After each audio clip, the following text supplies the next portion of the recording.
Halo, salam jumpa pemirsa Damo TV. Apa kabar? Semoga selalu luar biasa dan selalu bahagia. Senang sekali rasanya saya Nisha Naila dapat kembali hadir menjumpai Anda tentunya dalam program acara Ngobras Ngobrol Santai. Ya pemirsa, di kesempatan kali ini Ngobras membahas tema yaitu peradaban sungai ya. Jadi pada tanggal 27 Juli akan diperingati Hari Sungai Nasional. Lalu apa keistimewaannya sampai ada peringatan Hari Sungai? Kira-kira pengaruhnya terhadap peradaban manusia dalam kehidupan itu apa pemirsa ya? Baik, kita akan bahas selama 1 jam bersama saya Nisha Naila dan sudah kehadiran tamu spesial ya. Di sebelah kanan saya ada yang terhormat Bapak Ahmad Rifai atau yang biasa akrab dipanggil dengan Mas Mat Berlin ya. Beliau merupakan penggiat lingkungan sungai dan budaya di Hulu Brantas. Beliau juga merupakan penggiat komunitas Sabres Pungli ya. Kita sapa terlebih dahulu ya, selamat malam. Selamat malam Mbak Nisa. Ya, bagaimana ini kabarnya Mas Mat? Alhamdulillah kabarnya sehat. Sehat ya. Ya, ini saya penasaran dengan Mas Mat ini selaku penggiat sungai, penggiat lingkungan sungai dan budaya serta penggiat komunitas Sabres Pungli. Bisa diceritakan kepada pemirsa Damo TV terlebih dahulu, Mas Mat? Selamat malam pemirsa Ngobras dan Damo TV. Jumpa kembali bahwa kita pada hari ini menceritakan komunitas yang memang saya gerakkan bersama teman-teman adalah Sabres Pungli, sapu bersih sampah nyemplung kali. Ada sebuah gerakan masyarakat yang mengajak semua komunitas yang ada di Kota Batu untuk peduli di mata air sungai, khususnya Sungai Hulu, Sungai Brantas yang ada di Kota Batu ini. Jadi Sungai Brantas pada dasarnya melintas 17 kota kabupaten, berhulu di Kota Batu, bermuara di Kalimas Surabaya sana. Jadi Brantas ini adalah salah satu sungai terpanjang nomor 2 di Indonesia. Iya, yang nomor 2? Iya, di Jawa. Di Jawa. Di Jawa. Jadi setelah Bengawan Solo terus ada Brantas, dan Brantas ini juga sebagai pemasok besar baku mutu air yang ada di sekitar lingkaran Jawa Timur ini. Yang juga selain Brantas ada 36 sungai yang sebetulnya, tapi Brantas adalah salah satu sungai yang terpanjang. Gitu. Oke. Di kesempatan kali ini kita membahas tema peradaban sungai. Iya. Mengapa kok ada hari sungai, sampai ada hari sungai itu, mengapa itu Mas Mat? Jadi bahwa di negeri kita dan juga khususnya di semua benua yang ada di Afrika, Asia, Eropa, Amerika, semua punya lintasan sungai dan punya peran sungai sebagai ruang peradaban yang sudah menjadi kebutuhan masyarakat mulai zaman dahulu sampai sekarang. Dengan peringatan Hari Sungai Nasional ini adalah mengajak masyarakat bahwa untuk bersama-sama peduli dan melihat sungai yang ada di sekitarnya. Hari ini sungai dalam kebiasaan saya sebagai tagline adalah sungai sebagai tong sampah. Jadi bagaimana masyarakat hari ini peduli bahwa sungai itu punya peran penting dalam kehidupan manusia. Jadi dengan peradaban sungai ini, dengan adanya Hari Sungai ini, memantik masyarakat untuk ingat kembali bahwa di sekitar kita ini masih ada aliran-aliran daerah aliran sungai yang perlu kita perhatikan dengan kebutuhan yang masyarakat butuhkan terhadap air yang ada di sungai itu. Baik. Nah, untuk saat ini untuk sungai ya, kalau dilihat begitu, kalau saya lihat ya, mohon maaf itu sungai itu kok tidak jernih gitu ya, artinya ada kumuh begitu, Mas Mat Berlin. Kalau menurut Mas Mat Berlin sendiri, setujukah dengan pendapat saya kalau saya temui gitu masih banyak sungai-sungai yang tercemar itu artinya? Sangat setuju, memang ini yang terjadi bahwa masyarakat hari ini melihat sungai adalah sebuah hanya aliran air yang mengalir dengan bentangan yang demikian, tapi dia tidak melihat fungsi-fungsi sungai itu sendiri. Dulu peradaban sungai itu airnya sangat jernih. Kenapa?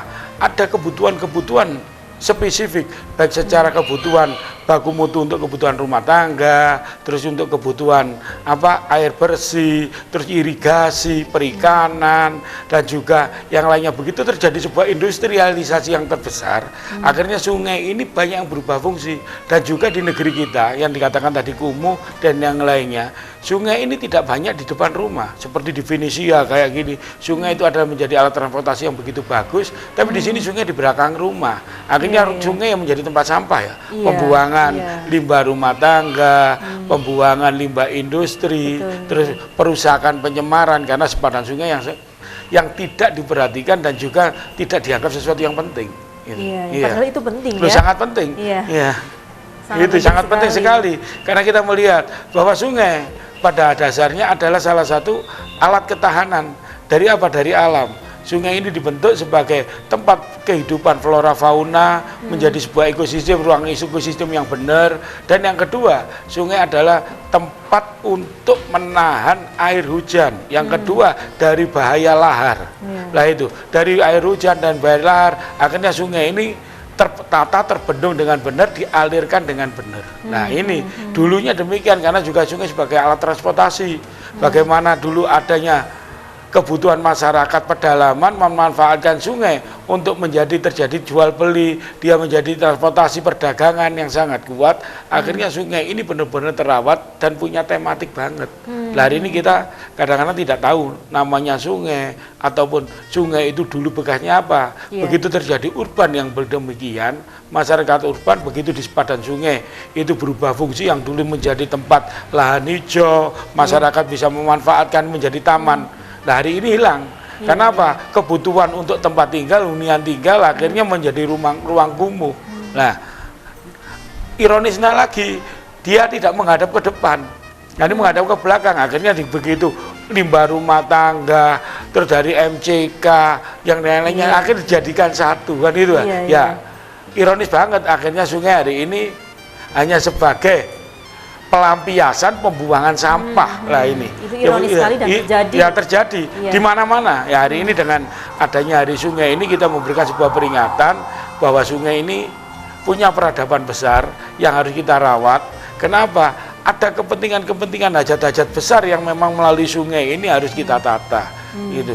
Dengan industrialisasi yang besar juga kebutuhan modern ini ada butuhnya waduk, ada tempat yang ini bendungan yang lainnya adalah untuk kebutuhan listrik, bahan listrik dan yang lainnya. Dulu memang tidak pernah masyarakat begitu memanfaatkan sungai adalah sebagai transportasi, sungai ini sebagai ruang publik.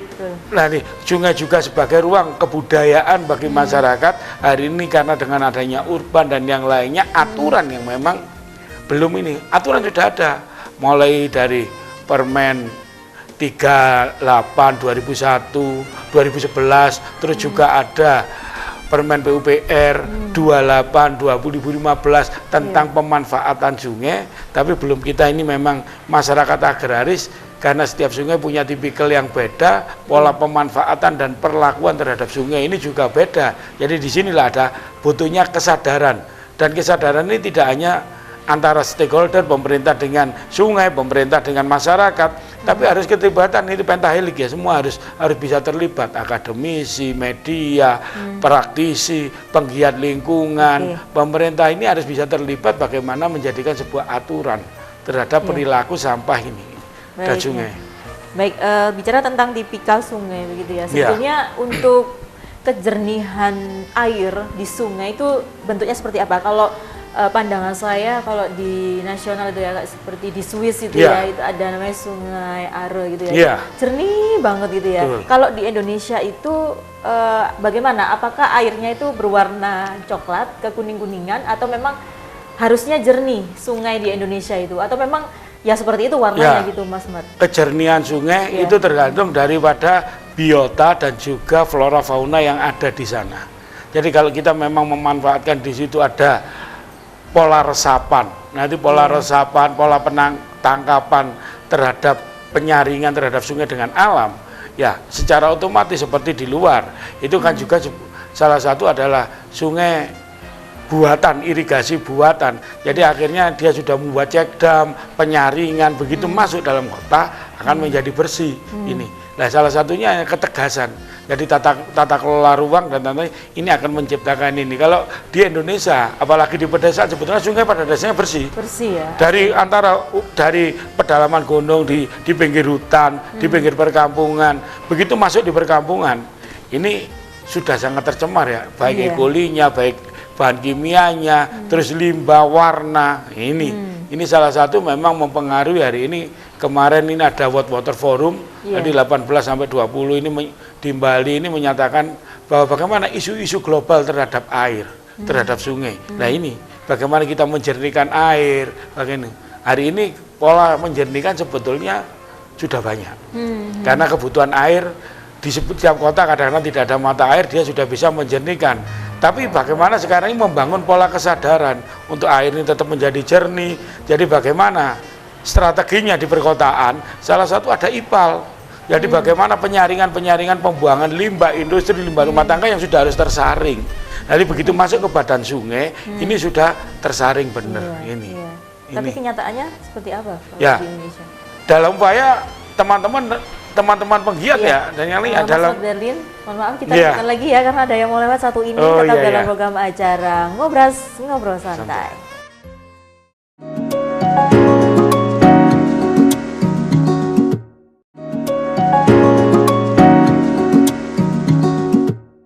Masih dalam program acara Ngobrol Santai bersama saya Nisha Naila dan Mas Mat Berlin ya. Ini Iya. temanya luar biasa sekali terkait peradaban sungai. Kita lanjutkan lagi. Jadi Mas Mat Berlin ini upaya atau komitmennya luar biasa ya sebagai penggiat lingkungan kalau saya dari dengar-dengar begitu sudah. Iya. Banyak sekali kegiatannya begitu ya. Jadi kalau kegiatan di komunitas kami sekarang ini sudah masuk di 180 minggu. Jadi 80 minggu dari 2017 kita mengadakan sebuah gerakan yaitu sapu bersih sampah nyemplung kali, mengingatkan kepada masyarakat bahwa sungai ini bukan tong sampah. Ada sebuah peradaban Jawa yang mengatakan bahwa Tirto Uriping Bawono Usadane Sangaskoro, ini ada sebuah, ini selalu menjadi tagline kami. Kenapa? Air itu sumber kehidupan, penyembuh peradaban. Bagaimana masyarakat ini membutuhkan air, apalagi di sepanjang sungai ini adalah banyak masyarakat religi. Bagaimana dia memanfaatkan air, juga memperlakukan air ini dengan konteks spiritual. Lah, bagaimana masyarakat modern kadang-kadang berbanding balik. Itu masyarakat modern yang terpenting bahwa ada sebuah kegiatan budaya memanfaatkan sungai, tapi bagaimana perilaku untuk menghormati sungai, menjaga sungai, merawat sungai, memberikan pesan-pesan sungai, ini kadang-kadang terlewatkan. Ini itu yang terjadi akhirnya ya sungai. Sekarang orang buang sampah 1 menit sekali, orang membersihkan sungai minimal 1 minggu sekali. Itu lebih cepat mana? Lah gitu kan. Tapi alhamdulillah sepanjang ini ya Malang, Batu, sungai yang di Batu ini sudah 60% lah. Sudah tidak banyak sampah, tinggal pembuangan limbah yang lainnya. Nah, baru masuk di Malang Kota. Yang hari ini juga menjadi isu strategis Malang Kota Kabupaten sampai Sengguru. Ya di sana akhirnya orang-orang ini teman-teman penggiat akhirnya juga berupaya menjernihkan dan mengembalikan fungsi sungai. Minimal sungai itu bersih, tidak ada sampah. Gitu. Iya. Kemudian apa yang menggerakkan Mas Mat Berlin ini untuk menjadi penggiat lingkungan itu? Motivasi apa yang sebenarnya? Apakah melihat kondisi sungai yang ada di Indonesia seperti ini, kemudian Mas Mat Berlin tergerak begitu, ataukah ada motivasi lain? Motivasi saya adalah penggiat budaya, dan yang kedua saya terlahir dan besar ini di sepadan sungai dan di bantaran sungai. Jadi ada tematik-tematik, ada emosi-emosi yang masih melekat terhadap saya dulu bermain di sungai, sekarang sungai kehilangan fungsi. Akhirnya kita dengan teman-teman nyoba berupaya dan juga menyampaikan kepada pemerintah, kepada semua pemegang kebijakan, ayo kita kembali melihat sungai di sekitar kita, yang mana sungai ini yang sangat kita butuhkan. Dulu hanya sebagai transportasi, ruang budaya. Begitu modernisasi muncul, ada industrialisasi, baik itu menjadi transportasi, sungai ini disekat-sekat menjadi dam, menjadi waduk, yang mana dimanfaatkan untuk kebutuhan baku mutu listrik, karena masyarakat juga penerangan, belum lagi dibuat untuk kepentingan air minum. Nah inilah akhirnya kita mengajak kembali bahwa sungai ini harus tidak berbau dan berasa. Di sebuah agama disebutkan bahwa air yang sudah najis mughalladha atau mustakmal, ini air yang memang sudah berbau dan berasa dan tidak bisa digunakan untuk bersuci.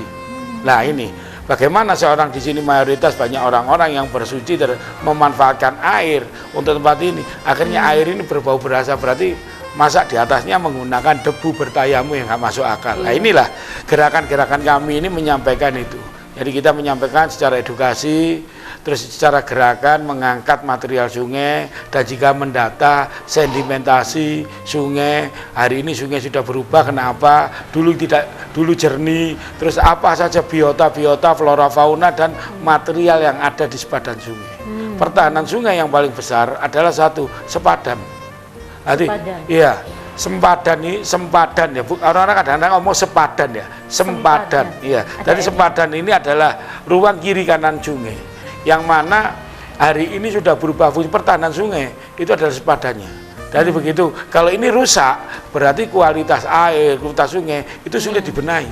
Sudah ditembok demikian, bagaimana masyarakat berinteraksi terhadap air itu? Mau nggak mau ya sudah menjadi tong sampah. Nah inilah. Jadi kita membangun gerakan ini, terus ada material sepanjang berantas ini, ada batu-batuan yang dulu juga bagian daripada kebudayaan dan sejarah lokal dan juga sejarah Nusantara, dimanfaatkan sebagai material bangunan, juga untuk alat-alat kesenian, dan juga untuk ruang-ruang pemujaan zaman dulu, zaman kerajaan-kerajaan ini, batu-batu itu hilang. Nah itu, dengan adanya pencurian liar, penambangan liar terhadap material ini karena berantas ini mengalir 17 kota kabupaten. Batu ini punya gravitasi dan juga punya elevasi yang cukup. Akhirnya air dari anak-anak sungai yang menjadi bentangan sungai besar ini hanya mengalir begitu saja. Tapi begitu yang melewati dengan dataran yang dataran yang mulai dari Kediri, Tulungagung, Mojokerto sampai Surabaya, di sana dibutuhkan benar sangat penting dan sangat merasa kehilangan kalau memang debit dan volume air ataupun kualitas air ini sangat rusak. Gitu ya. Begitu ya, Mas Madlen. Kemudian sebagai keseimbangan alam ya, jadi alam ini juga butuh keseimbangan karena ada konsep juga memanusiakan alam dan lingkungan ya, Mas Madlen.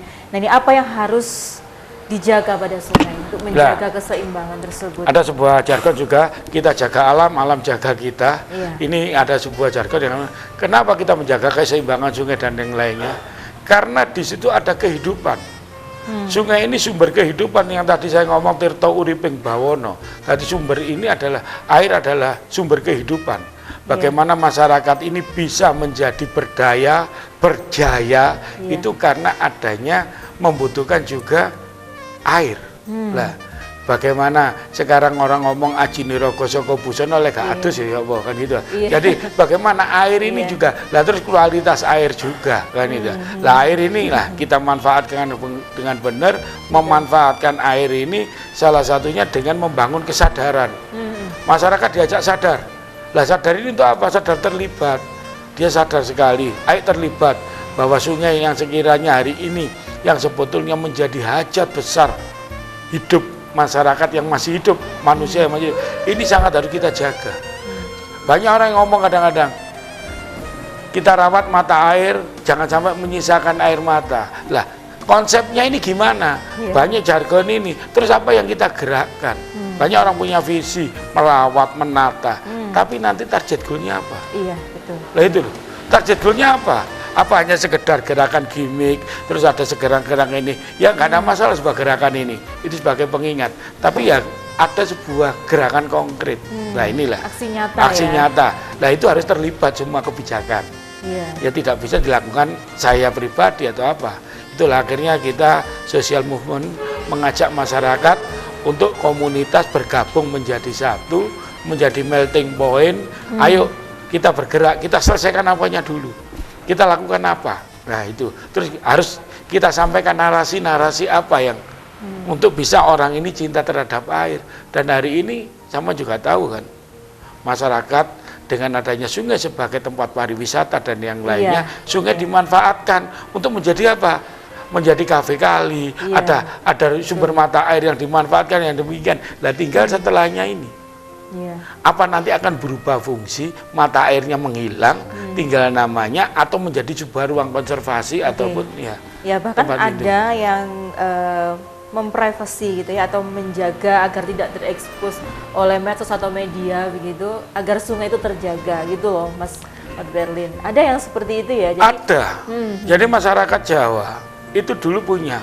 Jadi sungai ini sebetulnya ada banyak sebutan. Kalau di Indonesia disebut kita namanya sungai, kalau orang Jawa menyebut kali, terus orang Kalimantan menyebut wae, ada wae Kambas, ada wae Musi, ini kan wae. Terus ada Bengawan.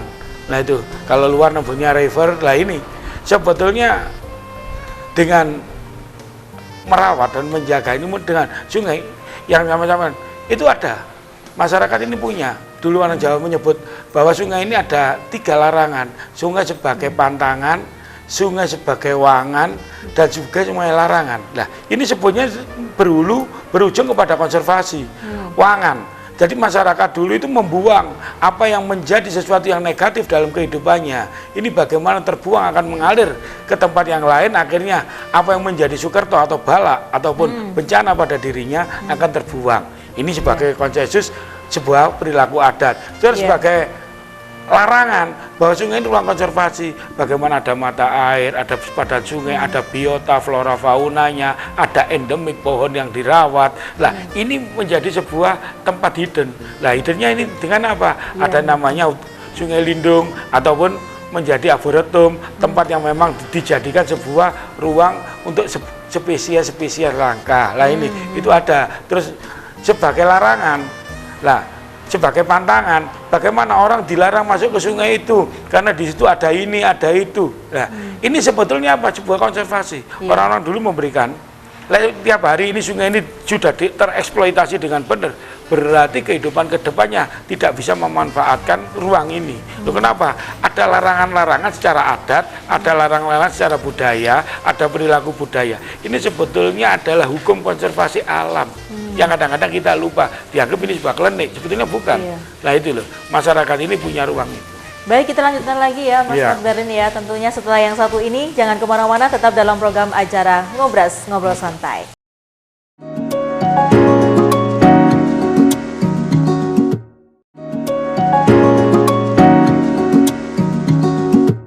Terima kasih Anda masih bersama kami dalam program acara Ngobras, Ngobrol Santai bersama saya Nisha Naila dan Mas Berlin. Dia merupakan penggiat lingkungan, sungai dan budaya di Hulu Brantas, dan beliau juga merupakan penggiat komunitas Sabres Pungli. Di momen peradaban sungai ini saya mengajak Anda pemirsa untuk terus menjaga lingkungan ya, termasuk sungai ya. Jadi jangan buang sampah sembarangan, kemudian manfaatkan sungai dengan sebaik-baiknya karena sungai ini merupakan suatu peradaban untuk kehidupan yang lebih baik. Ya, kita lanjutkan lagi ya, Mas Berlin ya. Ini menarik sekali kalau bicara peradaban sungai karena ini untuk kebermanfaatan orang banyak ya, karena air itu kan sumber kehidupan, sumber kehidupan ya, Mas Berlin ya. Saya ingin bertanya, benarkah pada zaman dulu ini bentangan sungai ini sangat lebar, Mas Berlin? Iya, jadi sungai itu dulu memang dengan ruang pemukiman yang masih belum padat dengan lainnya, sungai ini memang ruang punya bentangan. Jadi bentangan sungai itu yang terlebar antara 12 meter sampai 50 meter. Jadi ada perahu-perahu sedang, perahu-perahu besar itu bisa masuk menjadi lalu lintas perdagangan. Dan dulu juga ada dermaga sungai. Jadi selain dermaga laut itu juga ada dermaga sungai yang bisa mengangkut bahan-bahan perdagangan, bahan-bahan pertanian dari masyarakat pedalaman menuju ke laut ataupun ke kota berikutnya. Ini memang sangat lebar lah itu. Di sepadan sungai yang lebar ini juga ada aturan-aturannya. Nah, itu dulu masyarakat tidak akan membuat sebuah ruang publik ataupun menjadi pos kampling, atau awal pos kampling harus jadi pemukiman, terus akhirnya menjadi ruko dan yang lainnya tidak. Dulu itu sangat terkonservasi dengan aturan-aturan yang saya ceritakan tadi. Sebagai larangan, sebagai gini, ada konsensus bersama. Jadi ruang ini menjadi ruang terbuka hijau. Lah ini bagaimana menjadi sebuah taman-taman kota. Ya seperti hari ini. Sungai yang di abad peradaban seperti di Asia, ada sungai Mekong, ada sungai Kuning, ada sungai Nil, ada Niagara dan yang lainnya, ada sungai Gangga, dan itu semua punya peradaban-peradaban besar terhadap ini, dan juga bentangannya sangat luas dulu. Dulu luas ya, kalau sekarang? Lah kayak ini, begitu padatnya masyarakat dan kebutuhan sungai itu tidak hanya menjadi aliran yang begitu mengalir panjang, itu nanti tersekat adanya sabuk dam, adanya waduk, adanya bendungan, nah terus adanya turbin-turbin yang digunakan, akhirnya sungai ini dengan baku mutu yang dibutuhkan jadi sesuai dengan kebutuhan aliran. Tapi sedimentasi ini yang tidak pernah dipikirkan, banyak sedimentasi menjadi pendangkalan, baik dari material terjadi lahar bencana dari alam ataupun dari perilaku manusia yang memang tidak sadar bahwa sungai dianggap sebagai tempat pembuangan sampah yang paling aman. Dianggap hari ini saya buang nggak sampai 5 menit sudah berapa meter ataupun berapa kilo sudah nyampe di sana. Tapi di sana terjadi penumpukan. Nah inilah itu karena ya sungai ini tidak hanya sekedar menjadi bentangan besar, kalau diberantas ini ada bebatuan, jadi akhirnya menjadi alat-alat penahan dari sampah itu. Apalagi juga saya juga ingin ingatkan, dengan sungai-sungai besar itu yang hari ini terjadi adalah pembuangan diapes ya.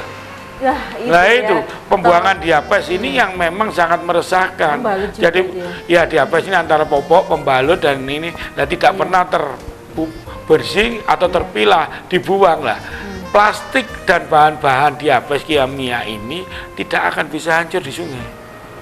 Itu tidak bisa hancur. Lah, plastik dan yang lainnya ini diindikasikan sampai 120 tahun. Kapan saya mau masuk sungai membersihkan? Itu ada bungkus ini. Lah itu, ada bungkus. Nah ini produk ini, bukan saya mengatakan perusahaannya, tapi produk ini begitu masyarakat membuang ternyata ada tahun expirednya. Saya lihat dengan teman-teman berguru, loh, nah ini kok tahun 89, apa gini loh. Wow, jadi tidak bisa ini ya? Ya tidak bisa. Jadi itu material sungai itu. Lah begitu nanti dari catnya dan ini, itu kan akan menjadi ekoli. Berarti kualitas air tidak dulu air yang sama sebut dengan bersih tadi bisa langsung diminum, hari ini nggak iso. Iya itu ironis. Iya ironis.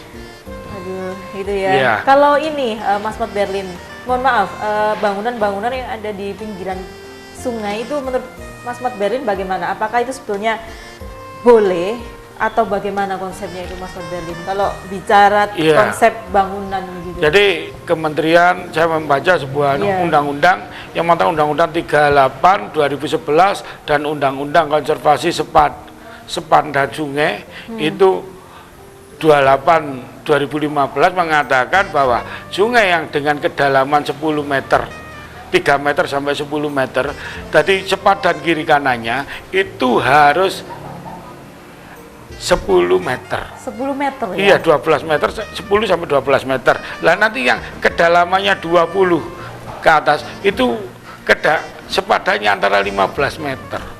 Nah ini, jadi untuk menjaga kenapa sepadan ini nanti terjadi mitigasi bencana, ada keretakan tanah di sampingnya, ada banjir, ada pun longsor yang mengikuti. Lah inilah, ini yang kadang-kadang tidak nullah. Akhirnya bangunan ada izinnya, ya tidak ada. Itu tidak ada izinnya berarti? Kalau izin itu kan berarti di dinas yang terkait yang mengelola sumber daya air adalah PUPR ataupun Perum Jasa Tirta.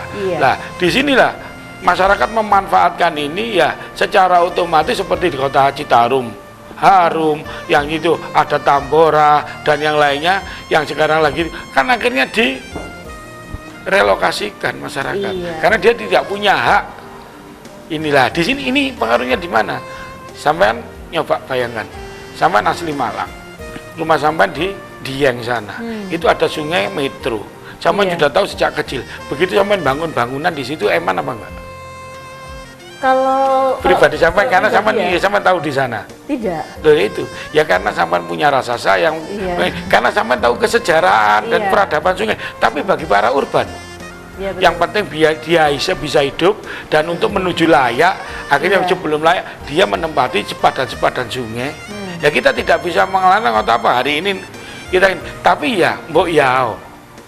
Walaupun di sana dia punya kesadaran, ada IPAL komunal, ada membuat jambang komunal yang nanti sudah bisa airnya masuk ke sana. Nah ini salah satu masyarakat yang sudah terdata, berarti pemerintah harus bisa memfasilitasi. Ya ini yang saya juga prihatin kadang-kadang ya. Jadi ini pemerintah juga harus bisa memfasilitasi gitu ya Mas Mat Berlin. Secara otomatis berarti sebuah tata ruang kota itu dibutuhkan bagaimana kebutuhan baku mutu adalah ruang terbuka umum, ruang terbuka hijau, terus kebutuhan air, bagaimana cadangan air, sumber daya air, bagaimana dia punya visi untuk menata air, punya misi untuk mengelola air, tapi targetnya gimana? Sampai kapan? Akeh ngomong untuk anak cucu kita, terus anak cucu sing sopo sing dari GI. Lah ini kadang-kadang guyonan saya gitu. Lah kalau tidak ada targetnya, setiap hari akhirnya anak cucu kita ini menjadi korban jargon ya. Kita selamatkan mata air untuk anak cucu kita, terus kita kapan nyelamatnya? Apa? Pola apa yang kita gunakan? Nah ini harus ada kerjasama bareng-bareng. Jangan hanya ada omong-omong. Nah ya inilah. Nah salah satunya memang kita mengajak masyarakat dengan gerakan kami bukan stakeholder, tapi mengajak merangkai dengan bersama-sama. Ayo kita jaga sungai ini yang sekarang sudah kehilangan fungsi menjadi rumah dan bahkan ada rumah di atas sungai. Nah begitu gitu. Ini bukan sebuah aturan, tidak dibiarkan pembiaran. Loh, pembiaran nanti kalau suatu saat dirobohkan untuk ganti rugi. Dan terus sungainya punya siapa loh? Ini kalau andai kan saya bisa ngomong keras demikian ya. Karena saya juga gini, yang salah ini aturan masyarakatnya apa memang sudah sangat padat penduduknya. Tetapi kebutuhan air adalah sangat sesuatu. Kebutuhan biota dengan air ini salah satu air. Saya sering ngomong secara kebudayaan, air yang punya akar dan air yang tidak punya akar. Kamu tahu air yang tidak punya akar? Apa? Air hujan. Nah ini, begitu dia masuk kepada daerah aliran sungai dengan gravitasi dan elevasinya, dia membutuhkan ruang-ruang untuk mengalir. Lah, terus bagaimana cara menahannya? Kalau dinding-dinding rumah orang ini, begitu bencana, bagaimana kita menyikapi bencana? Banyak, waduh mobil saya katut, tempat saya katut tuh. Karena apa? Anda memanfaatkan ruang. Tuku motor kuat tapi ukurannya tuku oma pindangnya nggak kuat. Memanfaatkan ruang ini. Baik. Nah itu. Ini harus ada kesadaran berarti ya. Ya otomatis. SDM itu penting. Jadi akhirnya ada ruang edukasi sekolah sungai, terus ada ruang rembuk sungai. Ini penting. Jadi tidak hanya sekedar kita punya gerakan memberikan sungai, tapi kita berbicara kemanfaatan. Ini. Tapi kenyataannya kan masih ada loh. Bangunan-bangunan masih ada, walaupun otomatis. Ya walaupun digejar-gejarkan gitu, jangan membangun bangunan di sungai, tapi tetap. Kalau sampai sekedar bawa megapun seperti orang demo jalan, ya hanya didengar orang kan, tolong jangan buang sampah sembarangan lewat. Tapi kalau aturan tidak mengikat di sana, semua itu hidup di alam ini ada produk hukum, hukum alam, hukum kesepakatan, hukum tata negara. Ini kan hukum. Kita bisa hidup layak dan tidak, kita bisa memanfaatkan itu adalah produk hukum. Tapi kalau tidak kita sadar hukum dan taat hukum, lah kira ngawur. Iya, pencurian mata air, pencurian gini. Terus fungsinya apa kalau sudah nyuri? Nah itulah inilah membangun pola kehidupan bahwa di masyarakat religi juga dibutuhkan bagaimana air ini sebagai amerta, air ini sebagai patirtan, air ini sebagai air suci yang mensucikan. Lah ini bagaimana? Ada nggak perilaku untuk menyampaikan pesan-pesan itu? Oke, kita lanjutkan lagi perbincangan kita, Mas Mat Berlin. Ini seru sekali. Jadi air yang tidak berakar itu tadi disampaikan adalah air hujan. Air hujan, Kalau air yang tak terbendung, apa Mas Berlin? Air mata. Oke, kita akan lanjutkan lagi setelah yang satu ini, tetap dalam program acara Ngobras Ngobrol Santai.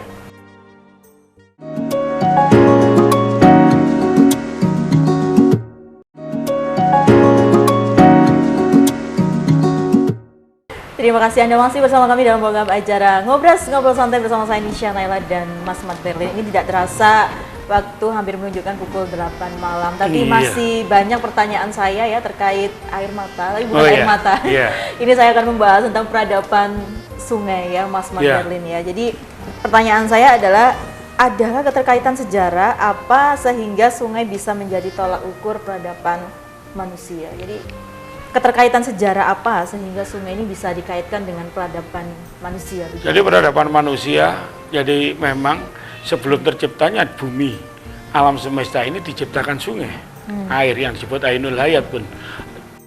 Begitu terjadi peradaban hari ini, bagaimana orang ini menuju kemakmuran, menuju sebuah peradaban besar, dia tidak lepas dari mata air gunung. Jadi Giri Wono Tirto bahasa saya, Giri ini gunung, Wono ini hutan, Tirto ini air. Bagaimana dia menciptakan kemakmuran sepadan sungai dan bentangan yang ada di sungai ini dia manfaatkan. Salah satu kerajaan-kerajaan besar di Nusantara ini tidak pernah lepas dari sungai. Kertanegara, Kertanegara yang ada di Sungai Citarum. Terus ada kerajaan Singosari, kerajaan Mojopahit di bentangan Sungai Berantas. Sebelumnya juga ada kerajaan Kanjuruhan, kerajaan besar, kerajaan Kutai, semuanya Sriwijaya di Sungai Musi. Kenapa? Karena dengan ini dia bisa memanfaatkan, dulu belum ada kendaraan-kendaraan elektrik, transportasi yang kuat, ataupun dengan kendaraan terbang.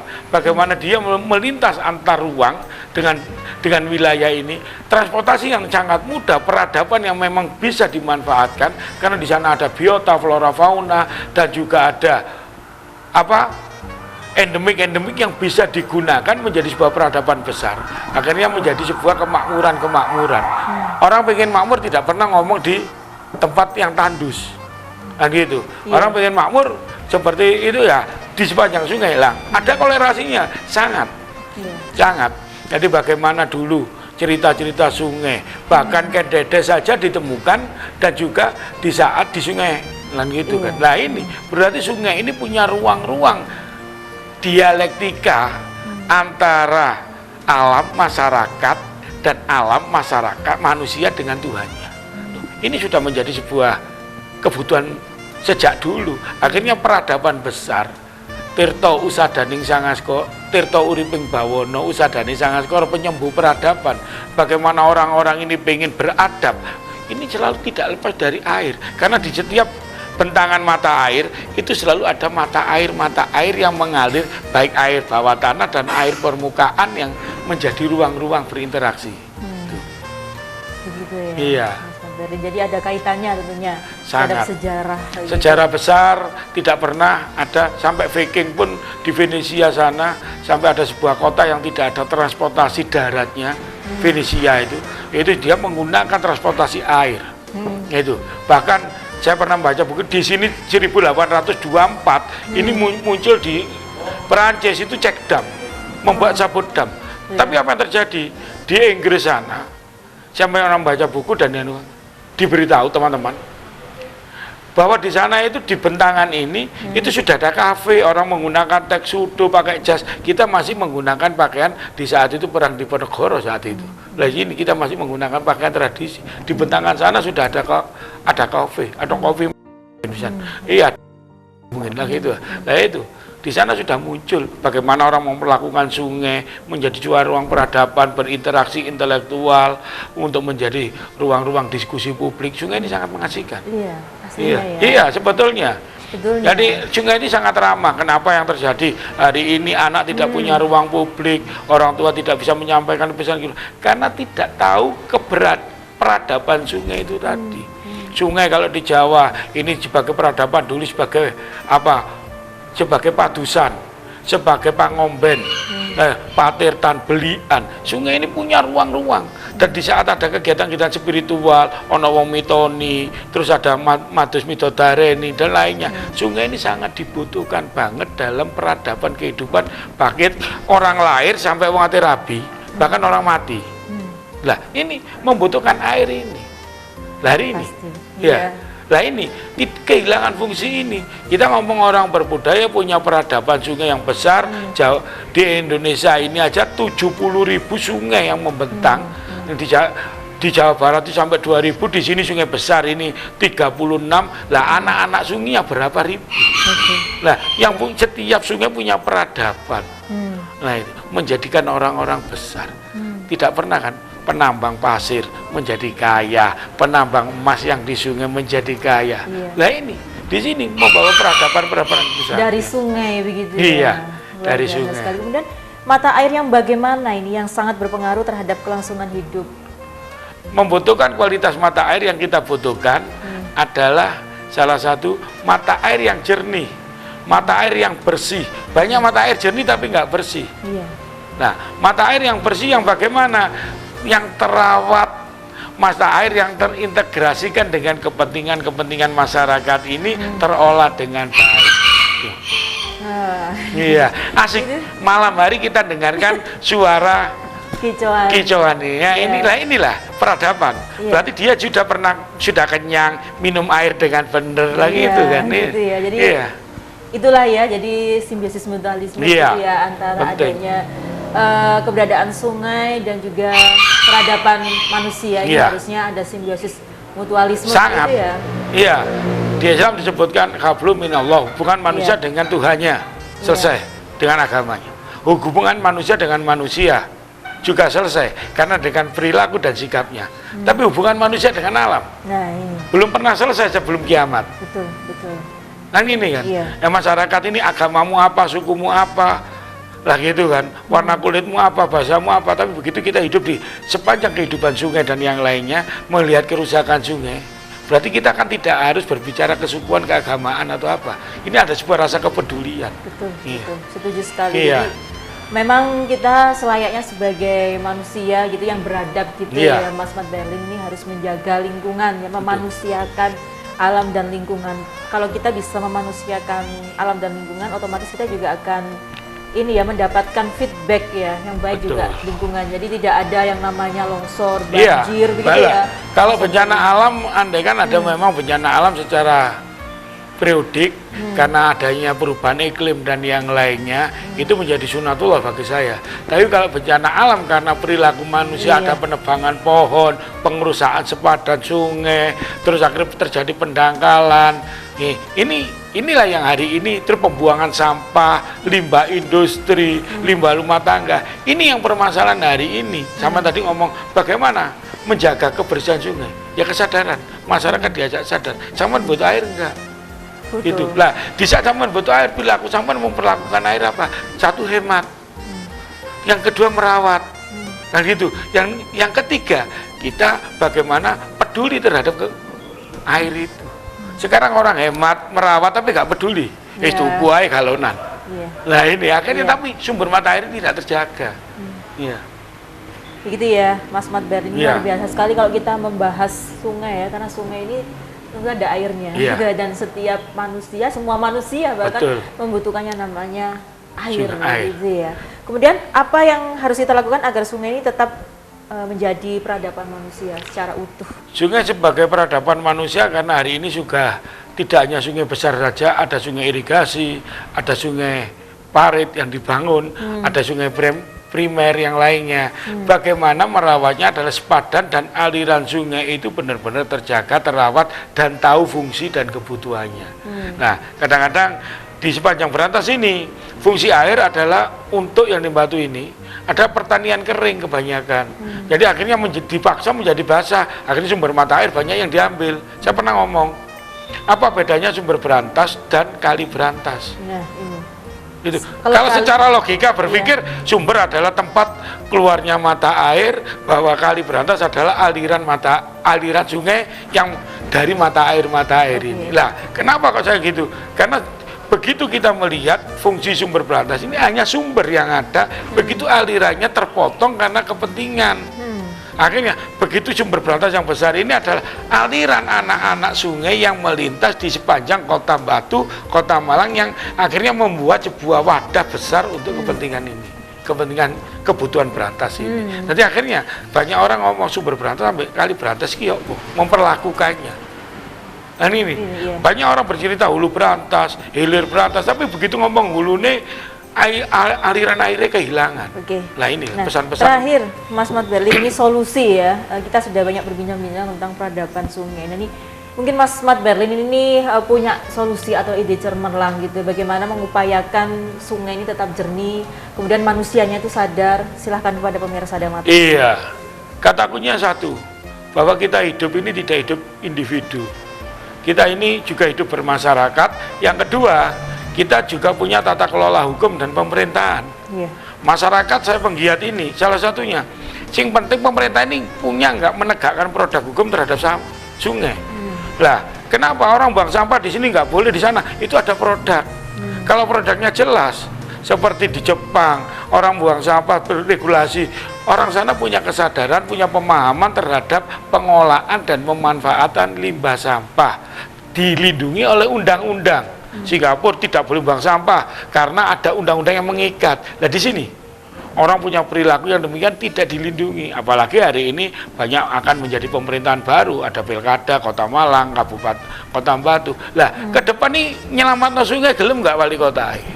Lah ini punya nggak konsep-konsep ini? Akhirnya apa? Kebutuhan baku mutu air, Malang kota iki ono di Batu sumbernya juga ada di Wedit, ada di Wagir. Ya apa memperlakukan sungai-sungai ini? Kita punya ini harus ada aturan tata ruang yang benar. Lah kalau benar, ya kenapa nggak oleh pemimpin? Ya kenapa? Kita ngomong bukan ngomong terlalu vokal, tidak. Ini kebutuhan dalam sebuah peradaban. Saya ingin menitipkan pesan-pesan peradaban kehidupan nang sopo lek nang pemimpinku. Lah inilah sungai ini sangat penting, lah dijaga benar. Nah ini, ayo sama-sama bahwa dulu raja-raja besar, pemimpin besar tidak pernah lepas dari sungai-sungai yang ada. Lah inilah, ayo nyoba kita awali dari hulu berantas, kita bercerita dengan banyak para sesepuh bini sepuh, duduk bersama, Mbak.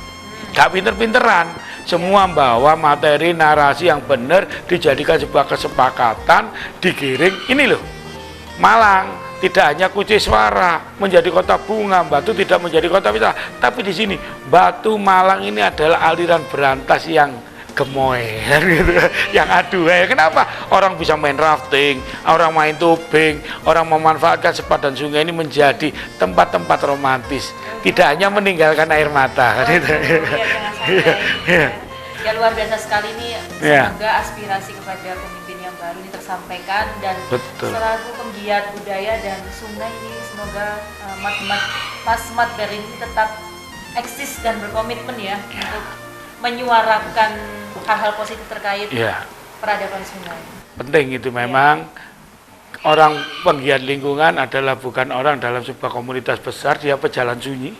Jadi ya menyampaikan melalui media, menyampaikan dengan demikian ini, itu syukur-syukur suatu saat ada sebuah gerakan bersama kan itu. Oke, mari kita dukung bersama, selamatkan sungai seluruh Indonesia. Ya, kita selamatkan sungai, kita akan mendapatkan keberkahan mata air yang tidak hanya sekedar menjadi aliran air mata. Oke, sampai air mata. Itu, itu. Baik, terima kasih Mas Mat Berlin, luar biasa sekali. Sama-sama. Saya masih ingin berbincang-bincang dengan topik-topik yang lebih seru di kesempatan kali ini, lebih dari hari ini tentunya. Betul. Semoga ada kesempatan lagi dan kita bisa silaturahmi lagi Mas Mat Berlin. Sama-sama, terima kasih.